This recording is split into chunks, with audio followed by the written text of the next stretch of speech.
Bonjour à toutes et à tous. Cher David Diop, chère Katia Zakrajsek, chers étudiantes francophones de la Faculté des Lettres de l'Université de Ljubljana, chers amis et partenaires, c'est une grande joie pour nous de pouvoir organiser et accueillir cet échange virtuel malgré les circonstances particulières que nous connaissons. Cet échange nous permettra de nous extraire de la réalité de notre quotidien et de prendre une certaine hauteur de vue en abordant les questions difficiles et douloureuses que pose le roman Frères d'âme, actuel plus d'un siècle après la Grande Guerre. Un an après la visite à Ljubljana de Véronique Olmy, nous voudrions exprimer toute notre gratitude à David Diop, lauréat du choix Goncourt de la Slovénie 2019, qui a bravé avec nous toutes les difficultés techniques et logistiques pour être avec nous depuis la ville de Pau. Nous voudrions par ailleurs remercier tous les partenaires de cet événement, les éditions Mladinska Knjiga, bien sûr, la Faculté des Lettres de l'Université de Ljubljana, les étudiantes et étudiants francophones ayant participé à l'opération Cankarjev Dom et la Foire du Livre, ainsi que Renaud Revose, soutien historique dont nous saluons la fidélité. Nous vous donnons également rendez-vous en mai prochain pour la prochaine édition des Journées Nodier, auxquelles nous avons notamment invité le lauréat du choix Goncourt de la Slovénie 2020, cette fois-ci, Jean-Paul Dubois. Je laisse maintenant la parole à Katia Zakrajsek, éminente traductrice littéraire et comparativiste, qui a bien voulu accepter d'animer cette rencontre. Dans l'espoir de pouvoir un jour accueillir David Diop à Ljubljana, je vous souhaite une excellente et passionnante soirée littéraire.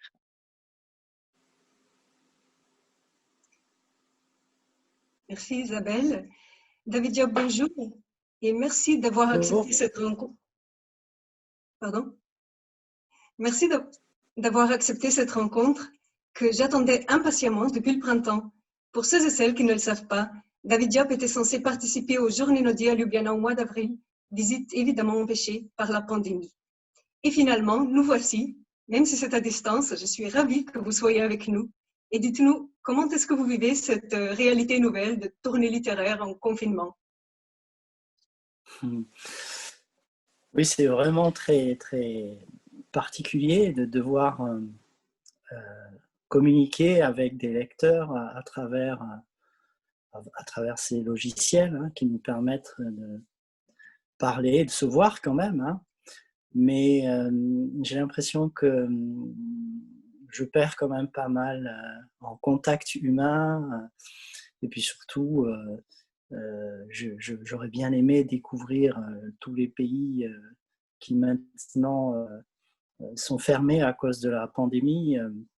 Mais je ne désespère pas de venir notamment en Slovénie un de ces jours et de rencontrer les lecteurs. Bon, c'est un pis-aller, c'est-à-dire que j'aurais vraiment préféré être face à vous et avec vous. Dans la communication et dans l'échange, face à face, il y a peut-être plus de pensées qui circulent, mais on est dans cette situation, donc je m'adapte et je suis très heureux de répondre à vos questions. Merci. Juste pour commencer, vous êtes un enseignant de littérature à l'Université de Pau et des Pays de l'Adour, spécialiste du XVIIIe siècle et l'auteur déjà avant Frères d'âme d'un roman historique, 1889, L'attraction universelle. Frères d'âme, donc, est un roman de guerre, de la Grande Guerre, nous l'avons dit, mais c'est un roman de guerre peu ordinaire. Il est narré à la première personne par un jeune homme wolof, c'est-à-dire un jeune sujet, et je voudrais insister sur ce mot, de l'Empire colonial français en Afrique, recruté pour combattre dans les tranchées européennes de la Première Guerre dite mondiale. Et face à la violence brutale de la guerre qui lui arrache son meilleur ami, son plus que frère, et face au rôle du sauvage qu'on lui fait jouer en tant que soldat africain, quelque chose en lui change et ses actions transgressives vont choquer tant ses compagnons de guerre que les lectrices et lecteurs. Et pourtant, il faut bien le dire, si on peut qualifier ces actions de folie, il y a une méthode extrêmement perspicace là-dedans. Et cette méthode incarne en quelque sorte une réflexion sur la violence, sur l'absurde, sur les paradoxes de la Grande Guerre et évidemment de la position d'un Alpha Ndiaye dans une guerre qui justement n'est pas la sienne. David Diop, au lieu de résumer plus en détail, je voudrais vous demander d'évoquer la genèse de ce roman. Où et comment avez-vous trouvé ce sujet? Pourquoi, 100 ans plus tard, la Première Guerre mondiale? Et surtout, pourquoi Alpha Ndiaye? Alors, la question que vous posez, c'est une question qui m'a été souvent posée. Et c'est progressivement que j'ai finalement réfléchi plus profondément sur les raisons pour lesquelles j'ai écrit ce roman Frères d'âme. Et donc j'arrive avec votre question au point de réflexion le plus proche de, je pense, la vérité de ce qui a commandé l'écriture de Frères d'âme. Je disais toujours que c'était la lecture des lettres de poilus, c'est-à-dire de soldats de la métropole qui avaient, dans des lettres réunies par un historien, qui donnent à lire une sorte d'intimité avec la guerre qu'ils ont, qui était très forte parce que la Première Guerre mondiale, c'était une guerre extrêmement violente et des gens qui venaient des campagnes en métropole comme en Afrique de l'Ouest, eh bien, ont connu une réalité extrêmement extrêmement dure.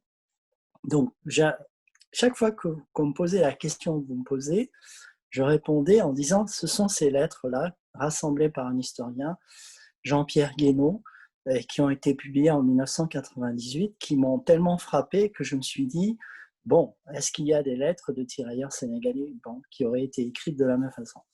Mais après, je me suis dit, mais j'ai réfléchi au fur et à mesure que je répondais à cette question, je me suis dit, mais pourquoi ces lettres t'ont tant touché, toi? Et elles m'ont beaucoup touché parce qu'en fait, j'ai du côté maternel, ma mère est française et mon père est sénégalais, un arrière-grand-père, c'est-à-dire le grand-père de ma mère, qui a été soldat, qui a été poilu. Et ma mère nous l'a dit alors que nous étions très jeunes, ma sœur et moi, et elle regrettait, et elle a toujours regretté que cet homme-là, qui a fait la guerre, la Première Guerre mondiale, qui a d'ailleurs été gazé au gaz moutarde, on appelle ça le gaz hypérite, et qui n'est pas mort sur le coup, mais qui est mort finalement assez prématurément, et pas très âgé, eh bien cet homme-là n'a jamais rien dit sur ce qui lui est arrivé. Et je pense que si les lettres des poilus m'ont tellement intéressé quand elles ont été publiées par cet historien, Jean-Pierre Guénaud, c'est parce qu'en fait, dans ma famille, du côté maternel, il y avait eu ce silence-là. Et d'une manière générale, je pense que je me suis toujours intéressé à la Première Guerre mondiale à cause de cet arrière-grand-père qui aurait pu dire tant de choses et qui n'a rien dit, comme beaucoup de soldats qui se taisent après avoir vécu des traumatismes extrêmement forts. Donc, il y a un lien pour moi très fort avec la guerre parce que j'ai voulu combler ces silences. Et ces lettres-là, qui révèlent une intimité avec la guerre extrêmement forte, eh bien, m'ont inspiré l'idée de rechercher des lettres qui auraient été écrites par des tirailleurs sénégalais. Il y en a, mais ce sont des lettres impersonnelles. Et donc, le point de départ de l'écriture de Frères d'âme, ça a été d'écrire une lettre fictive, c'est-à-dire de recréer, reconstruire une intimité avec cette Première Guerre mondiale, qui était une guerre usinière, comme disait Blaise Cendrars, c'est-à-dire une guerre industrielle, où ont été projetés des paysans, mais des paysans d'un côté de la métropole et de l'autre de l'Empire colonial français. Et donc, le point de départ, c'était écrire une lettre fictive, une lettre émouvante comme celle que j'avais lue, et qui m'avait intéressé parce qu'un membre de ma famille avait été à la guerre et n'en avait pas parlé. Mais du côté de mon père, il n'y a pas de tirailleurs sénégalais. C'est-à-dire que c'est vraiment un ouvrage de fiction. J'ai voulu vraiment créer une sorte d'équivalent émotionnel, une sorte de translation de l'émotion entre mes deux sensibilités culturelles. Après, si vous voulez, on pourra rentrer dans le détail des choix que j'ai faits, de ne pas écrire une lettre, si vous voulez. Mais le point de départ de l'écriture de Frère Dan est dans ce que je viens de vous dire. Merci. Le roman Frères d'âme, nous le savons, fut couronné par de nombreux prix, dont le prix Goncourt des lycéens, le prix Amadou Kourouma. Il fut le choix Goncourt de plusieurs pays dans le monde, depuis l'Espagne jusqu'à la Chine, et comme il a déjà été mentionné, le choix Goncourt de la Slovénie. Nous serons donc rejoints par 3 étudiantes de français à l'université de Ljubljana qui ont participé au choix du lauréat, notamment sous la direction de Florence Gakoua-Marx, et qui vont intervenir au cours de la conversation. Et je les présente. Tanja Božić. Tu peux te montrer, Tanja? Bonjour. Milica Rimanovska.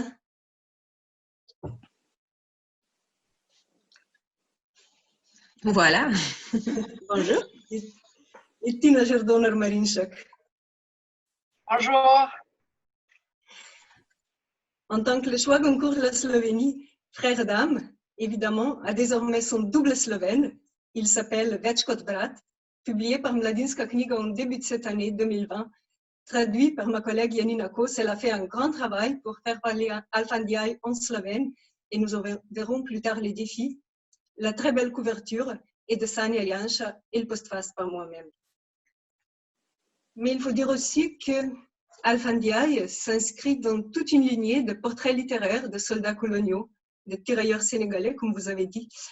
Mais généralement, on les voit après leur retour en Afrique, alors que votre roman, par contre, se déroule en Europe. Et il me semble qu'il y a récemment comme une revendication littéraire de l'histoire de l'Europe, des tentatives de réécriture de cette histoire par des auteurs africains et afrodescendants qui inscrivent, et très justement, la part africaine oubliée ou occultée. À part vos romans historiques, je pense notamment à Tierno Monenembo avec le terroriste noir, à Emmanuel Dongala avec la sonate à Bridge Tower, ou même à Wilfried Nsonde avec Un océan de mer, 3 continents. Ce n'est peut-être pas assez pour parler d'un mouvement, mais en tout cas, c'est un phénomène que j'ai remarqué. Je voudrais donc revenir sur cette relation entre fiction littéraire et historiographie que vous avez déjà évoqué un peu quand il s'agit justement de fouiller ces pans de l'histoire passés sous silence. Un silence d'ailleurs plein de signification. Alors, quand j'écris Frère d'âme, je n'ai pas un objectif politique. C'est-à-dire que vraiment, il s'agissait pour moi, comme je vous l'ai dit tout à l'heure, de faire l'épreuve d'émotions imaginées. Parce qu'en effet, je n'avais pas pu trouver ces émotions-là exprimées dans des lettres réelles, hein, comme celles des poilus dont j'ai parlé tout à l'heure. Donc, je ne m'inscris pas dans une sorte de littérature qui revendiquerait une place qui aurait été oblitérée. C'est-à-dire que le point de départ, vraiment, c'est une sorte de désir d'écrire, d'élan. Et ensuite, évidemment, comme j'inscris l'action dans un empire colonial où le personnage est un sujet et non pas un citoyen français, eh bien là, forcément, je me mets dans un contexte où eh bien, certaines réalités qui ne sont plus connues, qui ont été oubliées ou qui ne sont connues que par des historiens spécialistes, eh bien, par la littérature, touchent un public plus large. Moi, je reprends souvent cette phrase qui est la suivante, hein, la littérature, elle est là pour émouvoir, mais l'histoire explique. Et si Frère d'âme a été inspiré par des recherches documentaires, c'est-à-dire que je suis allé lire des thèses d'historiens français, comme Marc Michel, par exemple, qui a écrit une très belle thèse sur les tirailleurs sénégalais, très bien documentée, eh bien, je n'ai pas écrit non plus un livre d'histoire. C'est-à-dire que je me suis servi de cette documentation pour avoir en tête une sorte de contexte historique, et ensuite je raconte l'histoire d'un être humain pris dans une tourmente. Et il se trouve que j'ai fait ce que ne font jamais en principe les universitaires, c'est-à-dire que j'ai lu ces thèses-là, cette documentation historique, sans prendre de notes.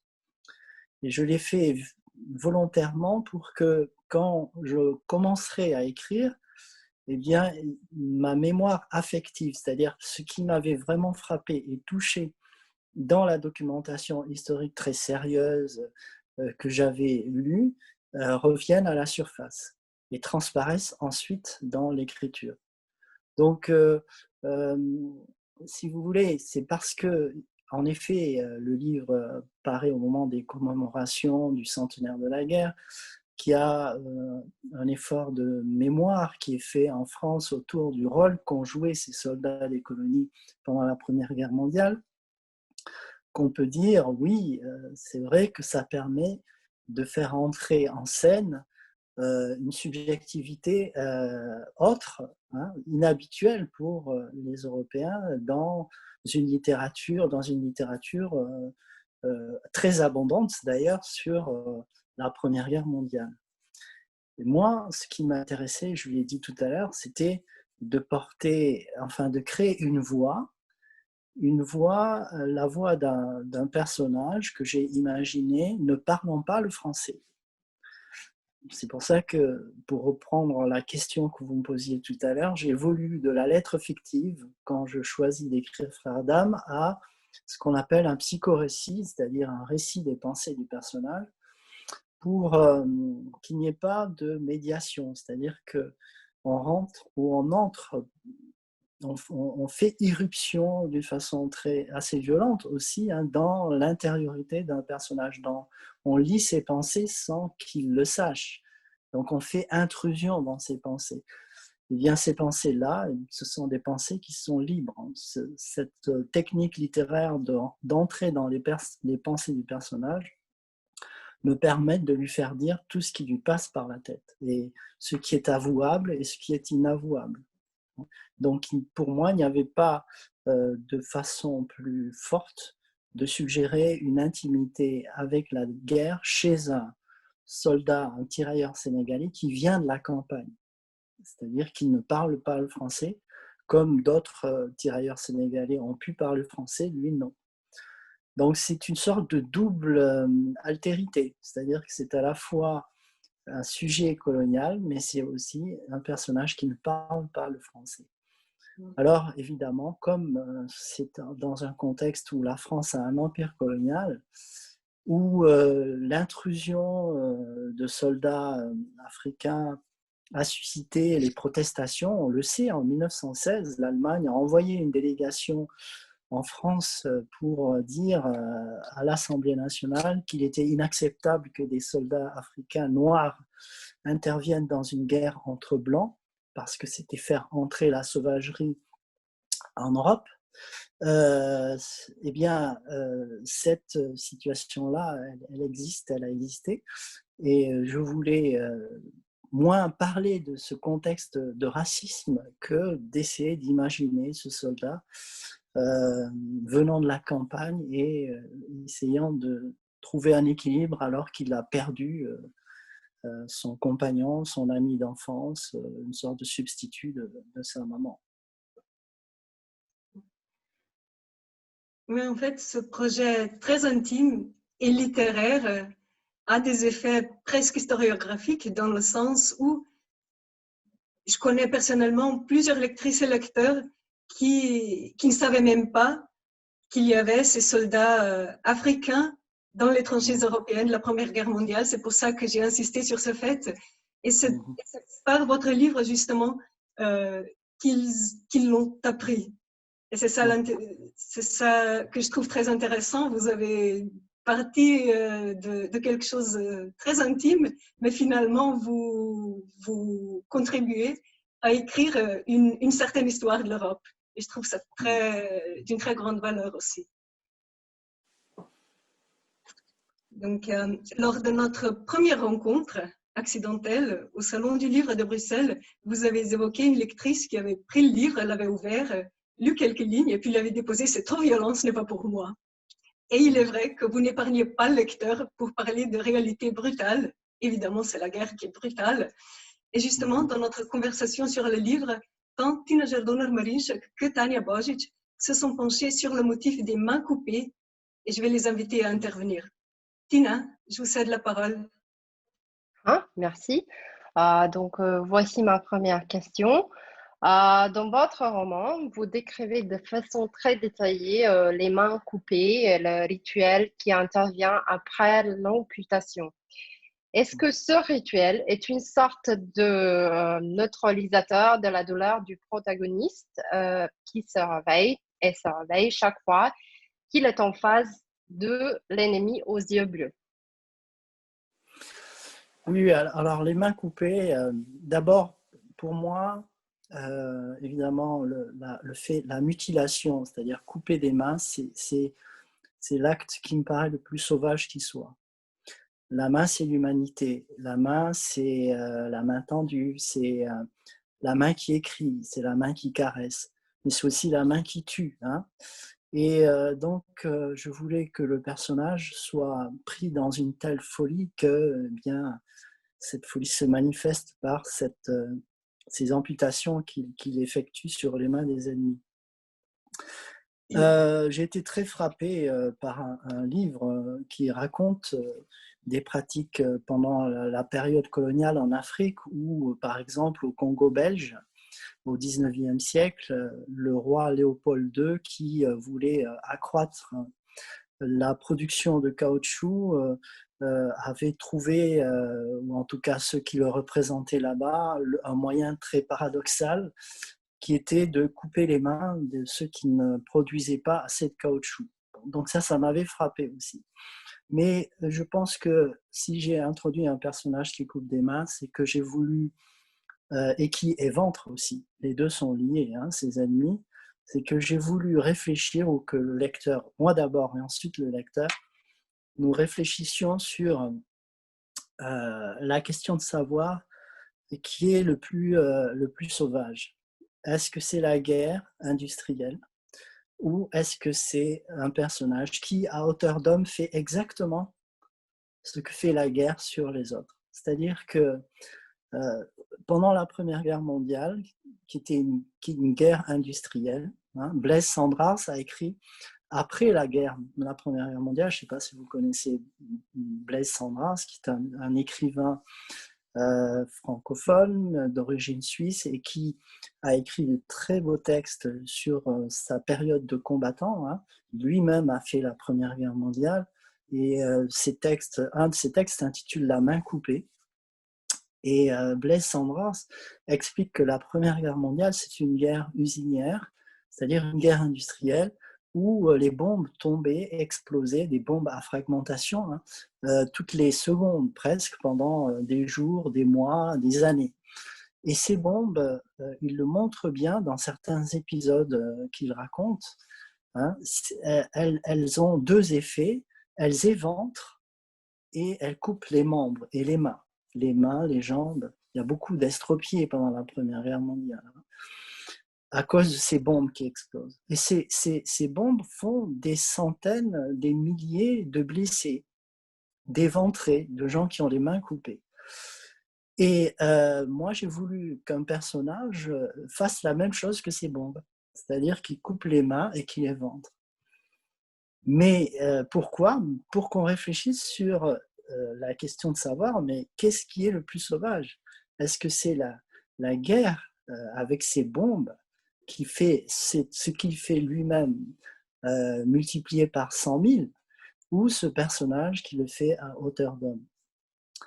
Je voulais donc réfléchir sur la question de la sauvagerie compte tenu des préjugés que les Européens ont sur les Africains et j'arrive moi à la conclusion, après c'est au lecteur de voir que ce sont moins les soldats, hein, qu'ils soient blancs ou noirs d'ailleurs, qui sont sauvages, mais la guerre elle-même. C'est la guerre qui est sauvage, ce ne sont pas les soldats qui sont sauvages. Merci beaucoup. Je vous en prie. Tania, est-ce que vous voulez enchaîner?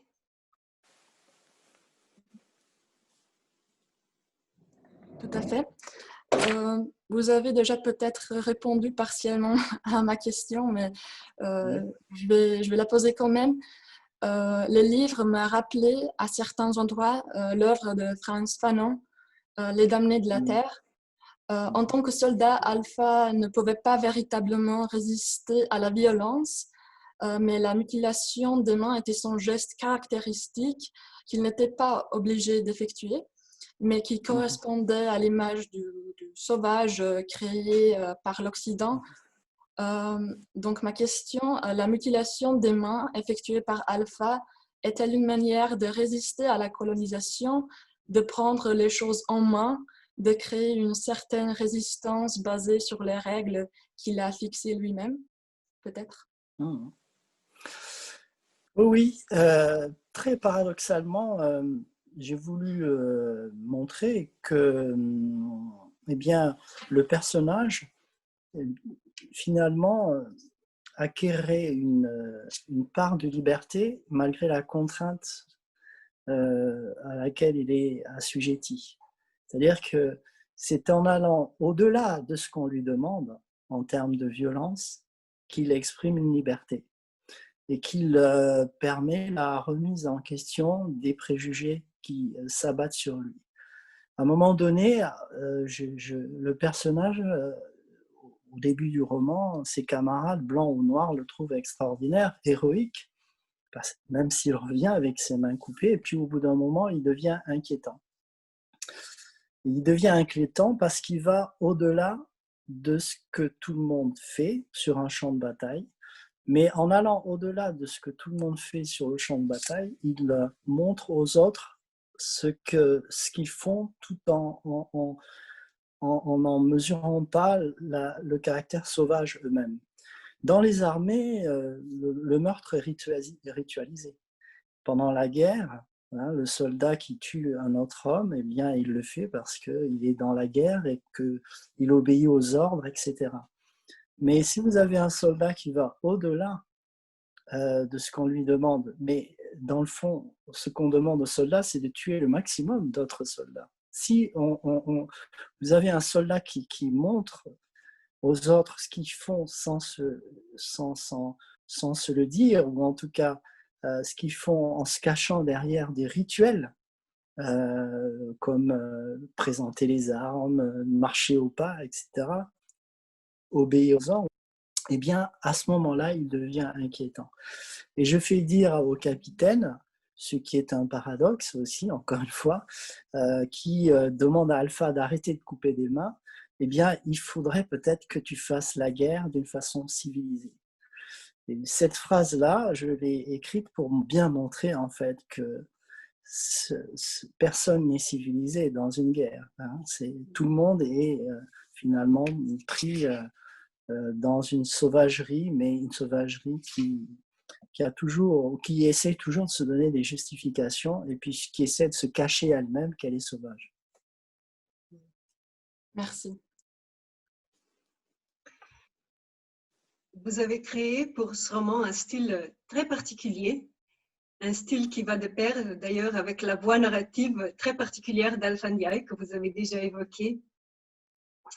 Et il a fait ce style toute formule de répétition qui crée un effet esthétique, il est vrai, mais au-delà de cet effet esthétique, il y a aussi d'importants effets de signification, comme par exemple celui relevé par Milica Rimanowska. Milica, je vous laisse la parole.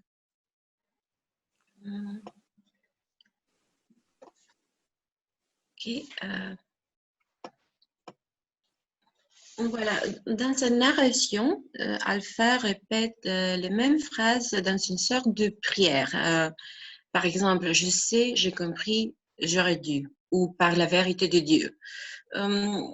Le lecteur obtient l'impression que Dieu est très présent dans sa vie et en même temps très absent. Par la vérité de Dieu, je crois que Dieu est toujours en retard sur nous, par exemple. Est-ce qu'Alpha devient agnostique après avoir pris conscience de l'absurdité de la guerre ou bien est-ce que ces répétitions sont seulement ce qui reste d'une vieille divinité? Alors, j'ai évoqué tout à l'heure le psychorécit, c'est-à-dire que mon objectif, c'était de faire parler à un personnage sans filtre. par convention, en fait, dans la littérature occidentale, quand on veut traduire les pensées d'un personnage, on passe par un discours rapporté au style direct.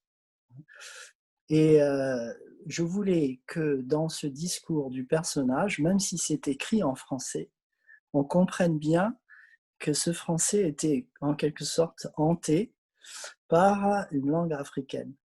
Où je voulais suggérer vraiment au lecteur que le personnage principal ne parlait pas le français et que d'une certaine façon, ce qu'il lisait, c'était une traduction. Alors, il y a très peu de mots Wolof dans le texte, hein, il y en a 2 ou 3. Wolof, le Wolof, c'est une langue qui est parlée au Sénégal, hein, en Afrique de l'Ouest. Mais comme je voulais que le lecteur comprenne bien que mon personnage pensait dans une autre langue que celle qu'il lisait, hein, j'ai travaillé sur le rythme du français. Et donc j'ai repris des expressions comme par la vérité de Dieu pour traduire l'émotion du personnage à de certains moments. La répétition en fait de cette expression, ça peut être une traduction de l'émotion, ça peut être aussi une marque de folie. Parce que la multiplication de l'expression eh bien, traduit une perte, du sens de la réalité. Hein. Donc, il y a plusieurs fonctions de cette formule-là, et c'est une formule en fait qui perd son sens religieux. C'est-à-dire que je l'ai utilisée aussi parce que c'est une expression qui existe en Wolof. C'est d'ailleurs des rares expressions qui est traduite quasiment mot à mot du Wolof en français. Et c'est une expression qui signifie moins une référence à Dieu qu'une façon de parler de Dieu dans un contexte où cette phrase ponctue en fait, en perdant son sens métaphysique, des échanges entre des personnages, entre des personnes. Donc, par la vérité de Dieu, c'est très étrange, ça convoque Dieu à toutes les phrases, dans toutes les phrases du texte, mais c'est une sorte de tic de discours qui permet au personnage de se rattacher à un monde où il a pu échanger cette phrase avec les autres. C'est aussi comme une sorte de lien avec son passé. Et donc, pour répondre à votre question, il n'y a pas, Dieu est beaucoup évoqué, mais Dieu n'est plus là. Alors, il y a un poème de Rimbaud que j'aime bien qui s'intitule Le mal, hein, le mal, c'est-à-dire l'opposé du bien, hein, où le personnage, enfin le poète, c'est un sonnet, hein, je n'ai pas les vers en mémoire, mais l'idée c'est que Dieu s'endort aux hosannas, c'est-à-dire que Dieu s'endort aux prières des hommes, hein, pendant la guerre. Et ces prières, elles sont formulées par des mères qui viennent dans l'église et qui dénouent une pièce qu'elles ont serrée qui dénouent leur mouchoir, un coin de leur mouchoir où elles ont serré une pièce pour l'offrir à Dieu, et Dieu n'entend pas les prières, leurs prières qui tournent autour de l'espoir qu'ils sauvent leurs enfants, leurs fils partis à la guerre. Donc il y a un peu de ça aussi, c'est-à-dire que sur un champ de bataille, bien on se demande où est Dieu. Et même si les phrases du personnage le convoquent, il n'est pas là. Merci. Vous avez donc évoqué la représentation d'une langue dans une autre que le protagoniste justement ne parle pas. Est-ce que vous pourriez dire un peu plus sur ce problème d'écriture? Et il est évident, par exemple, que vous avez écarté très résolument cet odieux français tirailleur qui ne paraît pas dans le livre, ou presque il n'y a qu'une ou deux phrases qui apparaissent, mais vous avez créé une langue toute nouvelle dans le français. Alors, oui, alors il y a très peu de mots Wolof, hein, Et puis, je voulais surtout que on ne s'arrête pas à une langue appauvrie. Alors, pendant la Première Guerre mondiale, on m'a offert un livre, d'ailleurs, dans mes voyages en France, quelqu'un m'a offert un livre qui s'intitule, qui date de 1916 et qui a été commandé par l'armée française et qui s'intitule « Comment enseigner le français aux tirailleurs ».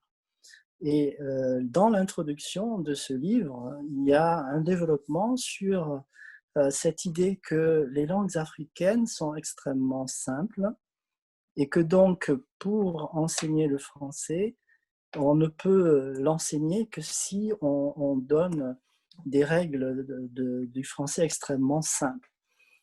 Du genre, alors ce français-là, on l'appelle le petit nègre hein, au début du XXe siècle en France. Et l'armée avait intérêt à enseigner ce français à des tirailleurs qui ne parlaient pas le français pour qu'ils comprennent assez facilement les ordres sur le champ de bataille.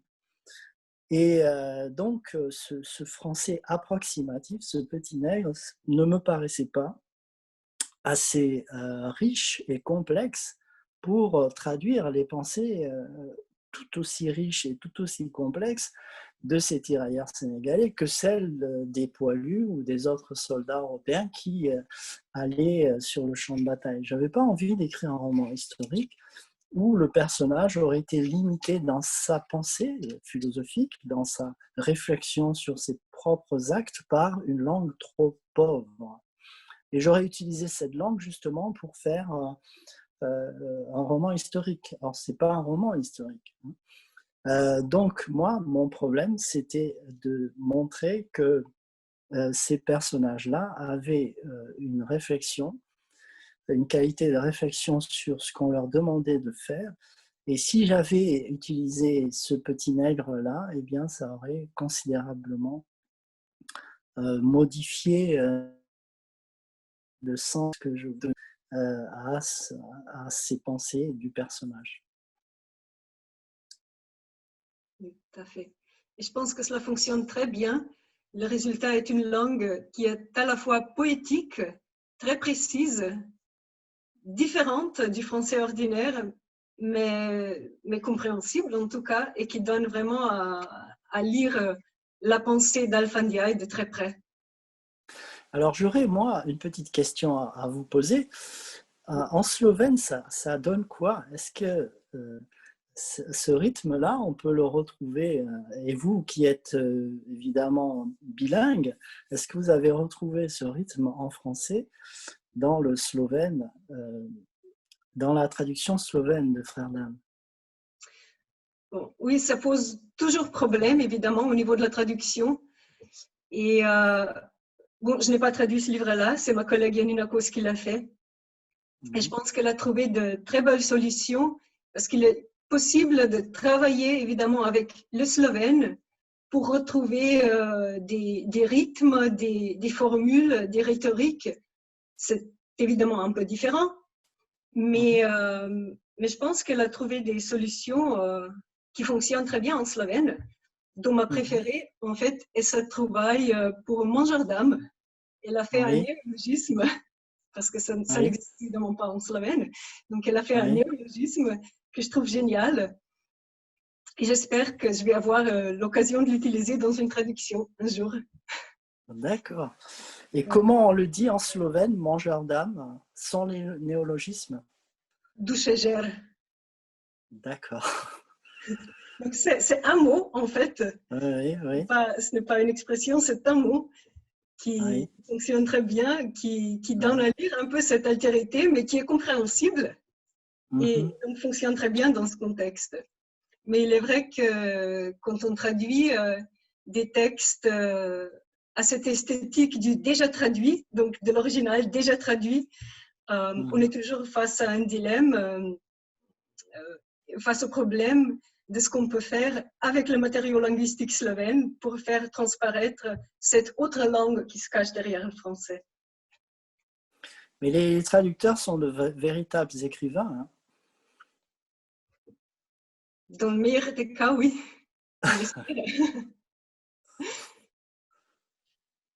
Et pour revenir un peu à la question de Milica.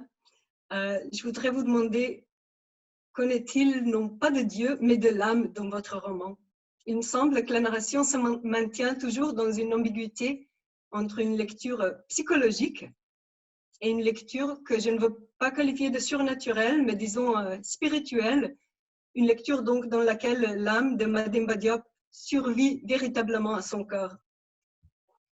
Je me suis dit que c'est comme si votre roman faisait écho au poète qui disait que ceux qui sont morts ne sont jamais partis. Sauf que dans le cas de votre roman, ça se déroule sur un mode beaucoup plus noir.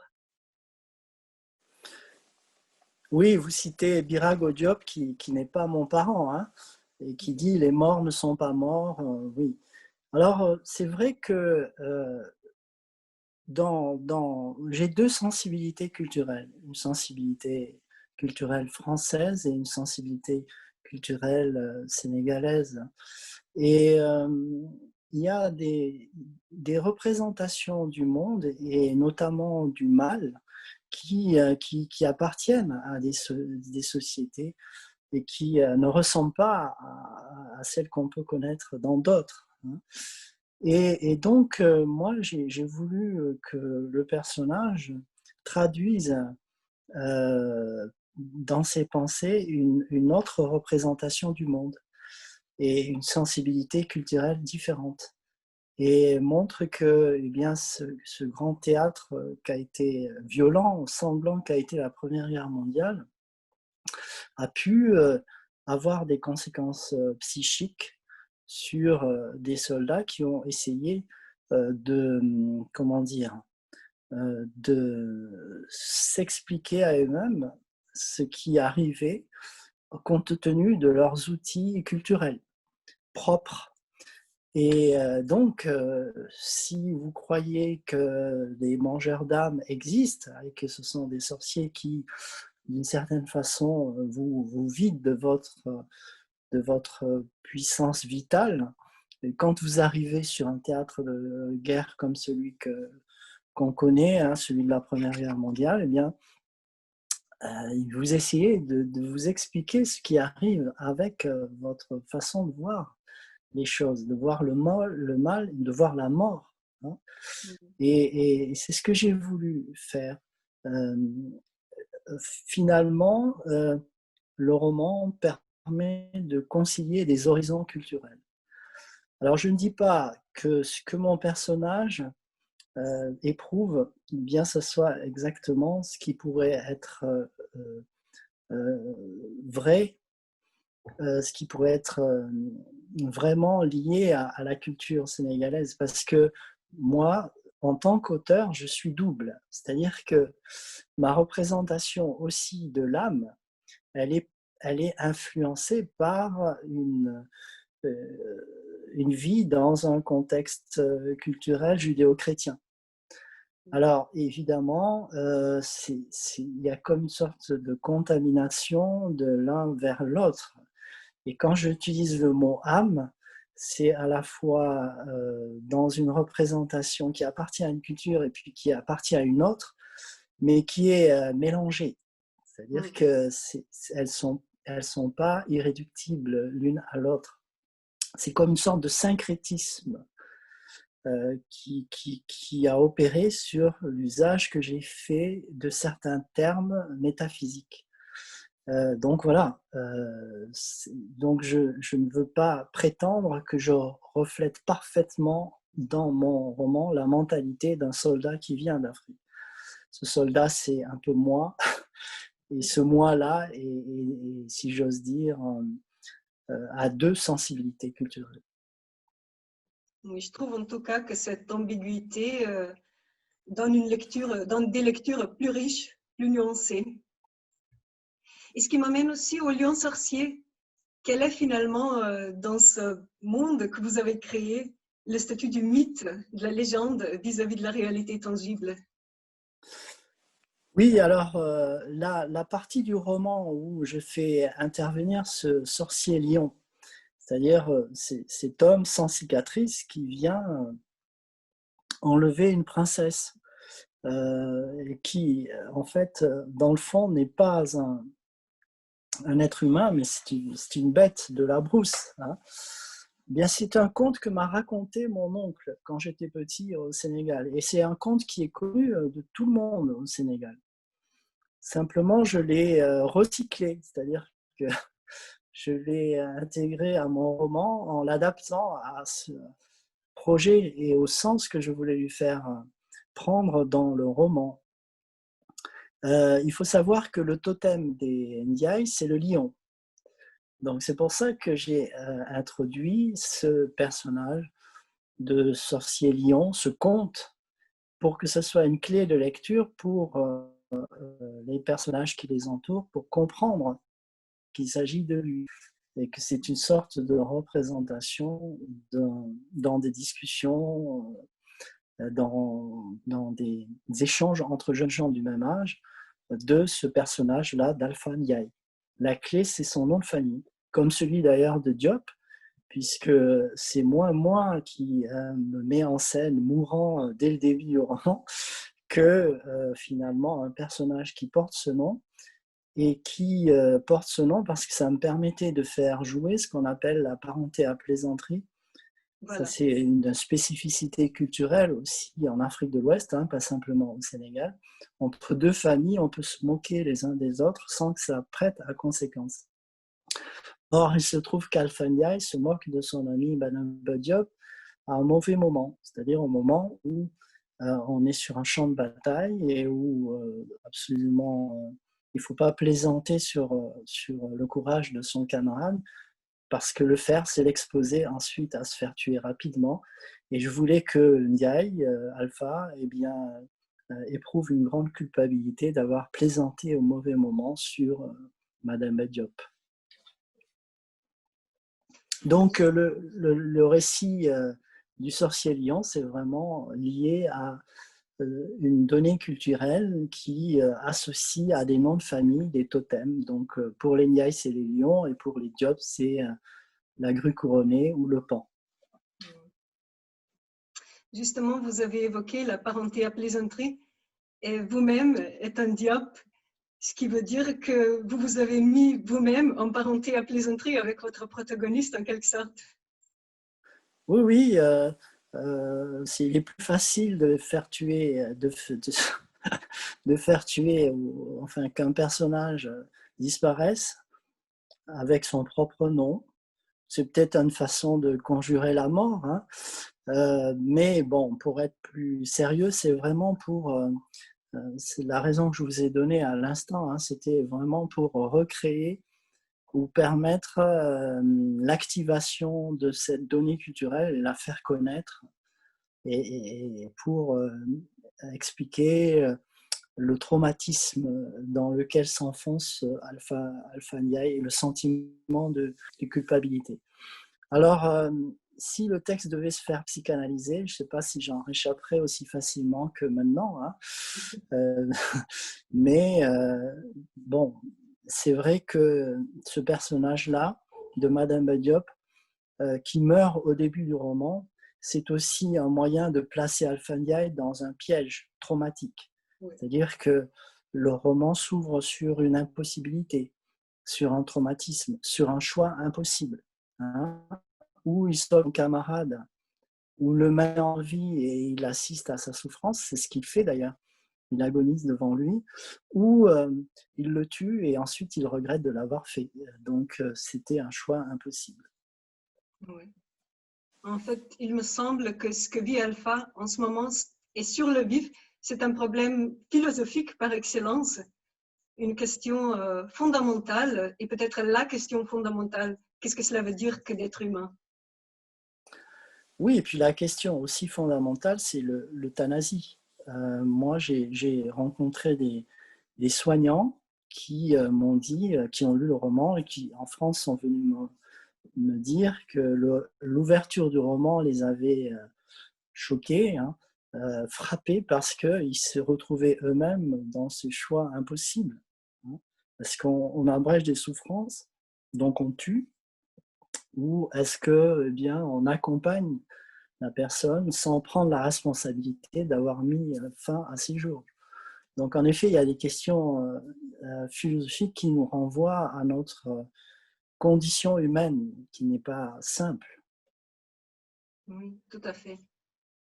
Et nous savons aussi que, ayant refusé de tuer son plus que frère, Alpha va surcompenser par la suite en tuant des ennemis aux yeux bleus. Et Tina Jardonner-Marinchak a réfléchi sur la relation complexe entre psychologie et culture sur le sujet d'homicide, justement. Tina, je vous en prie. Euh, donc, pour l'homme moderne, les pulsions pré-sociales sont gérées, parfois inhibées par la culture, notamment par l'interdit de tuer. Pensez-vous que le protagoniste en face de la mort qu'il a sémée a en même temps perdu son inhibition et conservé sa culture au point qu'il est complètement conscient à la fois de son animalité et de son humanité?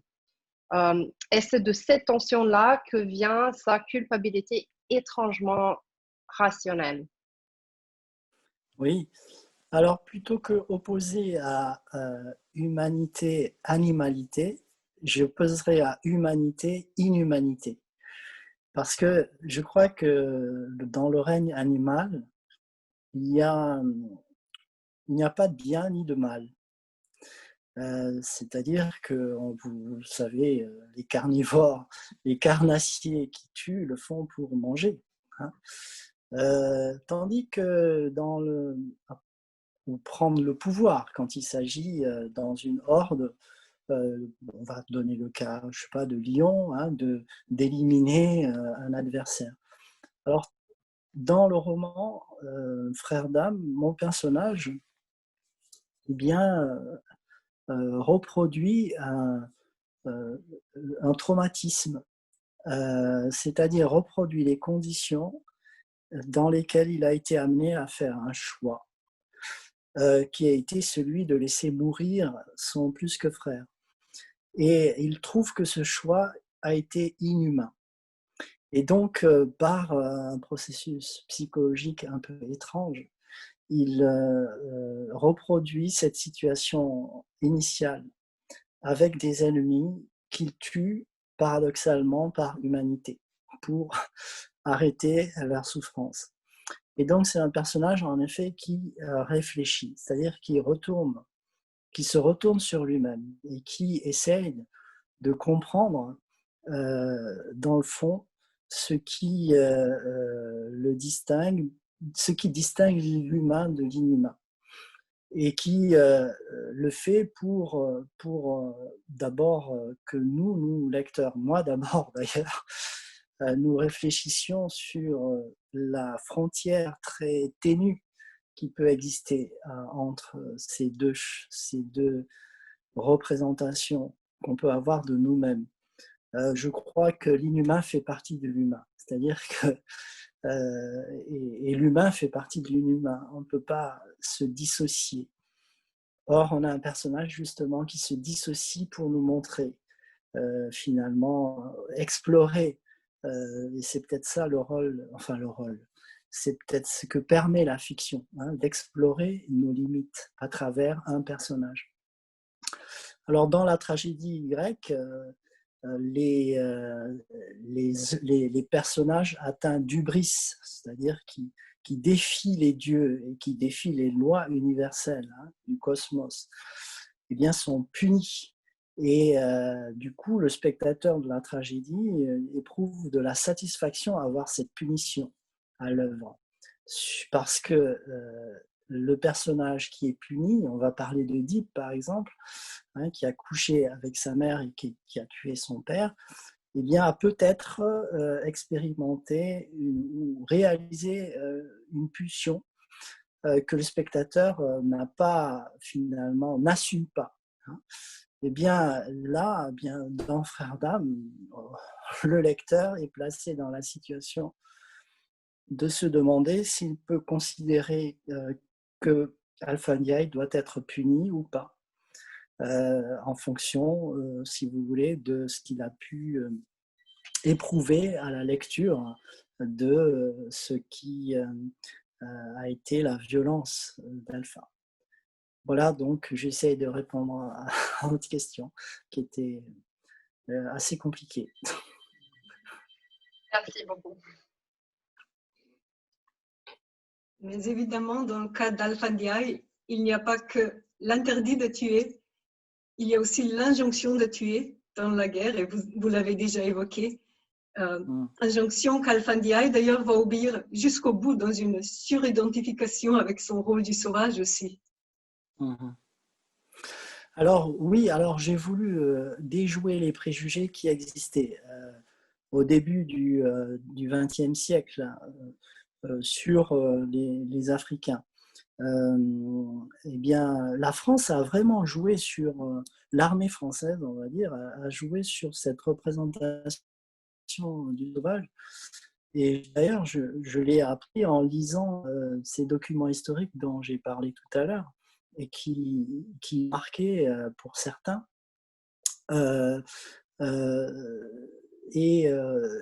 L'armée française avait vraiment bien intégré cette idée de faire peur aux Allemands en ajoutant à l'uniforme des tirailleurs sénégalais un coupe-coupe, c'est-à-dire un long coutelas. Et il est clair que, on le sait, hein, il y a des bataillons de tirailleurs sénégalais qui ont nettoyé les tranchées allemandes au coupe-coupe. Donc il y avait véritablement une volonté de faire peur et d'user en fait d'une représentation du sauvage qui était construite au moment où les pays européens et la France également essayaient de justifier la colonisation par une mission civilisatrice.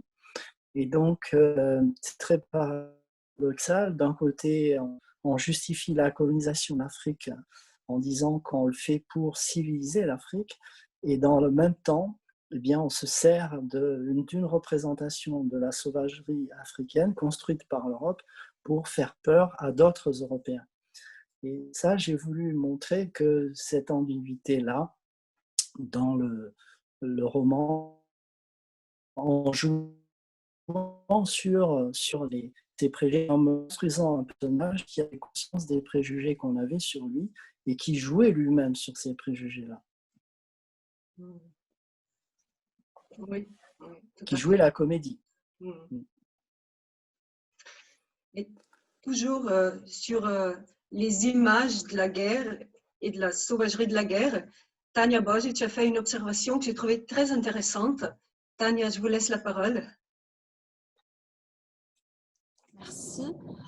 Vous avez déjà dit au début qu'il s'agit d'un roman, d'une histoire intime, mais dans le livre, nous pouvons remarquer un assez grand nombre de métaphores et comparaisons dans lesquelles vous déployez un imaginaire autour de la terre, des fossés, des tranchées, assimilés ou comparés au corps féminin. Il est bien connu que par le passé, les États encourageaient la natalité pour qu'il y ait davantage d'hommes pouvant partir pour la guerre. C'était aussi une partie de la rhétorique militaire. Alors, est-ce que les métaphores où les soldats viennent du ventre, de la terre, de l'utérus, d'une tranchée, sont porteuses d'une connotation politique ou sont-elles un pur choix esthétique de votre part? Pas de connotation politique, mais peut-être, remarquez, je n'y avais pas pensé, c'est possible.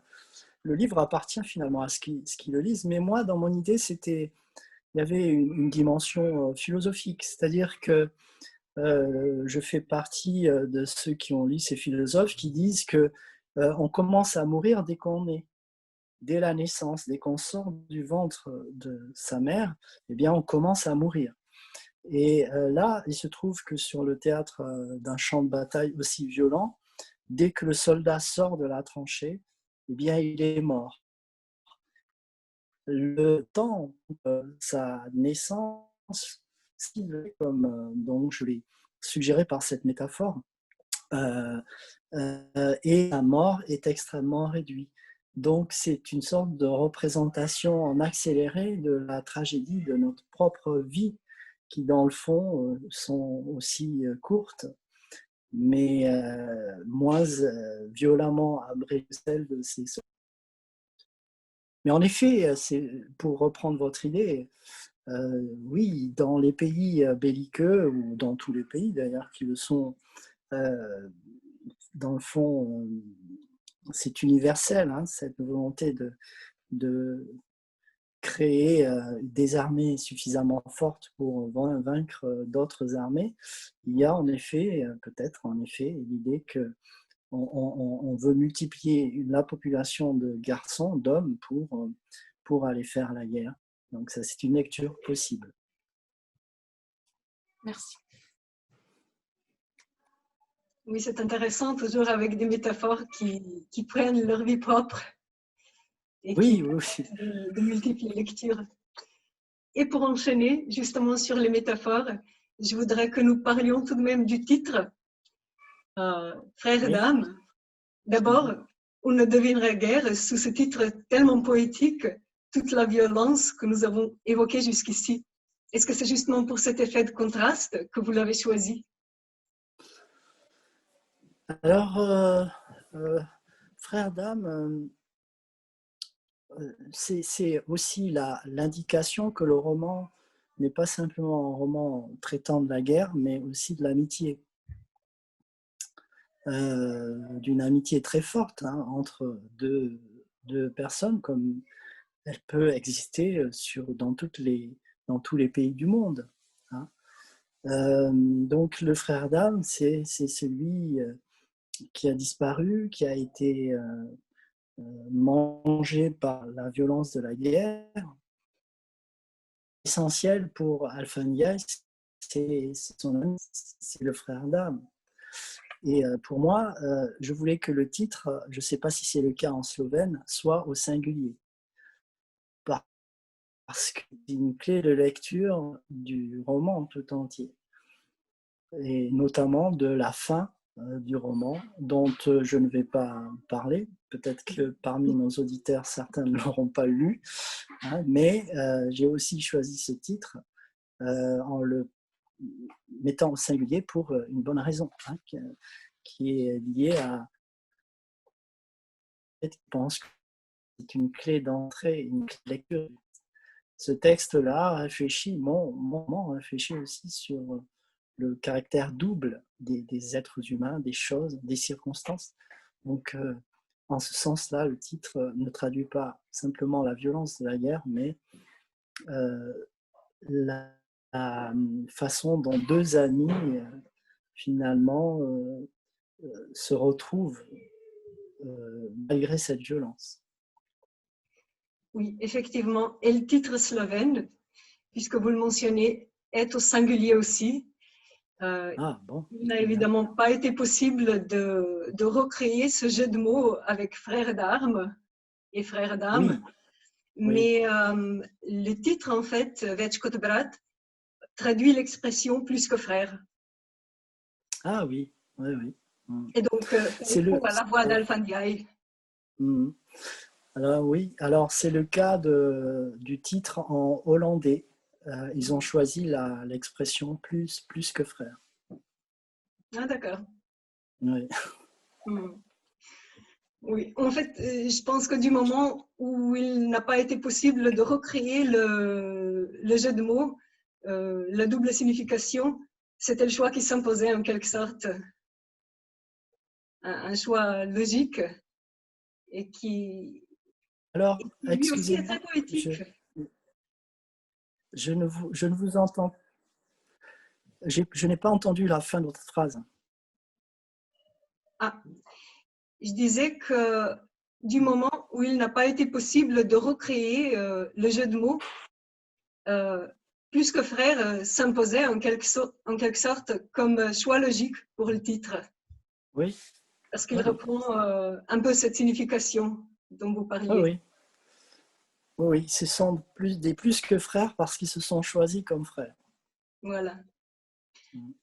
Nous approchons malheureusement de la fin de notre rencontre. Je vais donc demander à Milica Rimanovska de poser la question qui s'impose. Milica, je vous en prie. Oui, pour la fin.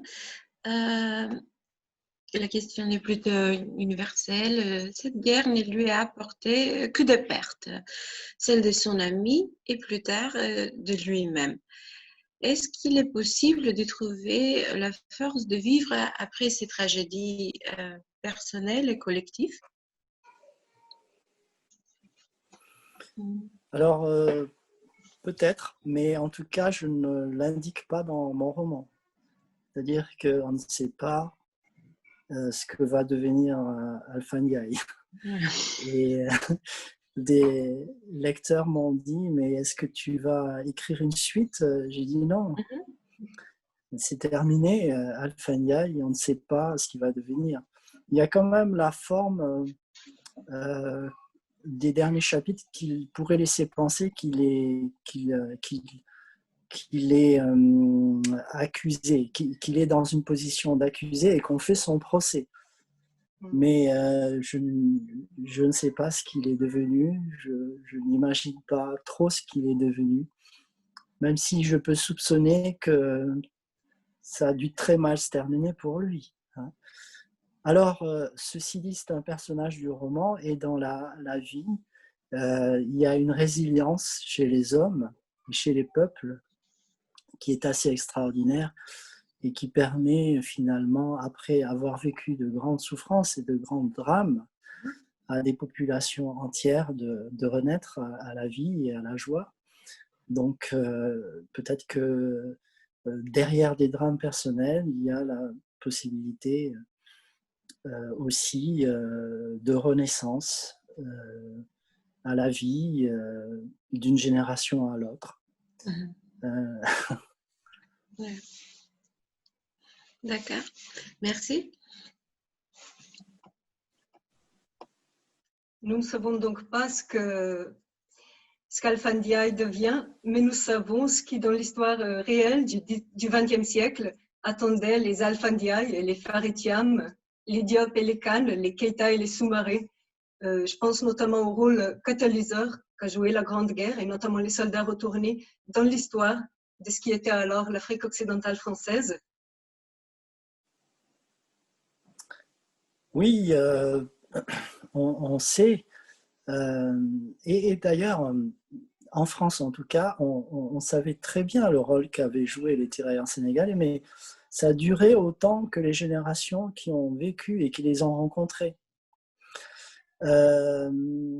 Ensuite, ça c'est un peu oublié, mais comme je l'ai dit tout à l'heure, la littérature, l'écriture, la fiction, le roman peuvent d'une certaine façon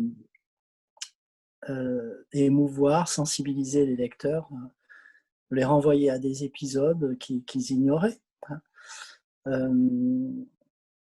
Ensuite, ce que je pourrais dire par rapport à ce que vous avez dit sur les noms des personnages. Les noms, c'est très important de nommer parce que en nommant, on éternise, c'est-à-dire on maintient la mémoire de ceux qui sont partis. Et en France, je ne sais pas si c'est le cas en Slovénie, mais dans tous les villages, il y a ces noms de soldats poilus. Dans certains endroits en France aussi, il y a des monuments aux morts où sont cités le nom des tirailleurs sénégalais. Et tous ces noms, mais ces milliers de noms, ces millions de noms qui sont là, eh bien, parce qu'ils sont là, c'est un moyen ou c'est un gage de leur, comment dire, du maintien de leurs souvenirs. Oui. Oui. Je faisais référence aussi aux revendications politiques qui ont surgi après la Première Guerre mondiale. Parce oui, qu'on sait... oui. Oui, alors c'est vrai que la Première Guerre mondiale, si on réfléchit au mouvement de population, c'est la première fois que l'Europe demande à l'Afrique de la main-d'œuvre en masse. Mais ce n'est pas une main-d'œuvre pour aller construire, comme ça sera le cas un peu plus tard, hein, des voitures ou travailler dans des usines. C'est une main-d'œuvre qui vient là pour faire la guerre, pour mourir. Et ces populations-là, elles ont vu l'Europe, la France, dans une situation de crise alors qu'en Afrique, la représentation de la France ou de l'Europe était idéalisée.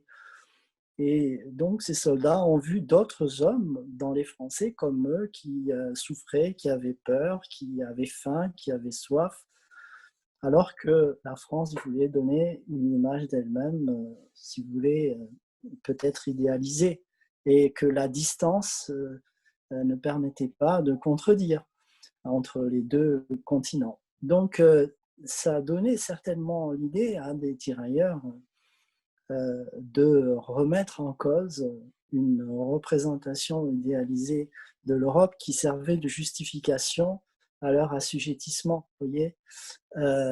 Et donc ces guerres qui permettent des brassages de population de cette façon-là, eh bien, ont vu en effet la naissance d'idées indépendantistes, de revendications par rapport à l'empire colonial. Mais ça a été plus fort, je crois, pendant la Seconde Guerre mondiale, un peu plus tard. Il y a eu des prémices, mais ça s'est donné à lire et à voir plus après la Seconde Guerre mondiale, où des tirailleurs sénégalais sont aussi venus en très grand nombre en France pour combattre les Allemands. Juste pour finir, je reviens sur les choix Goncourt de nombreux pays. Nous savons que les lauréats sont souvent choisis par des étudiants. Puis il y a le prix Goncourt des lycéens, le prix Renaudot des lycéens. Est-ce que cette réception chaleureuse de votre roman parmi les jeunes et surtout parmi les lycéens vous a surpris? Ou est-ce par contre aux jeunes justement que vous avez pensé en écrivant ce roman?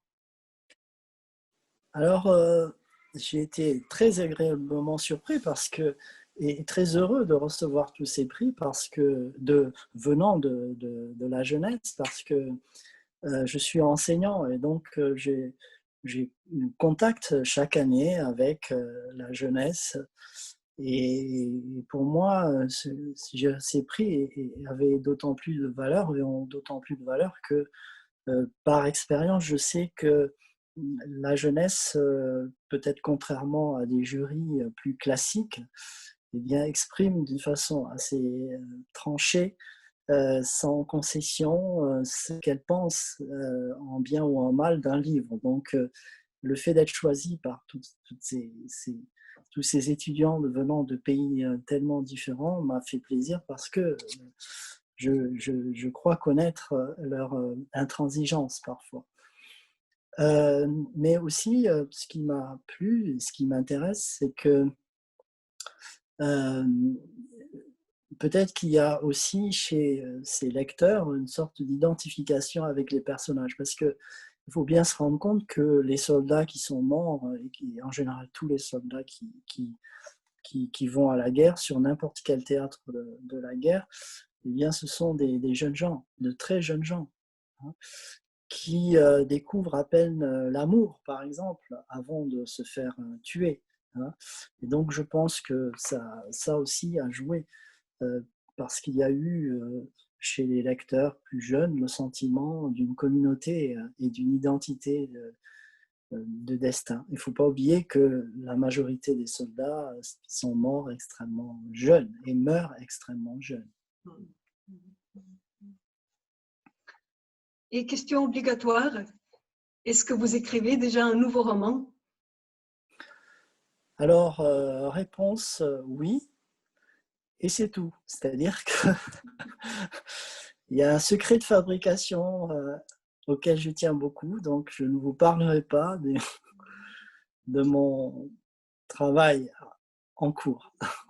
Un secret que nous allons respecter et attendre avec impatience le résultat. Merci. Bon. Malheureusement, il est temps de finir notre conversation, très riche malgré quelques petits contretemps techniques. David Diop, auriez-vous quelques mots pour conclure?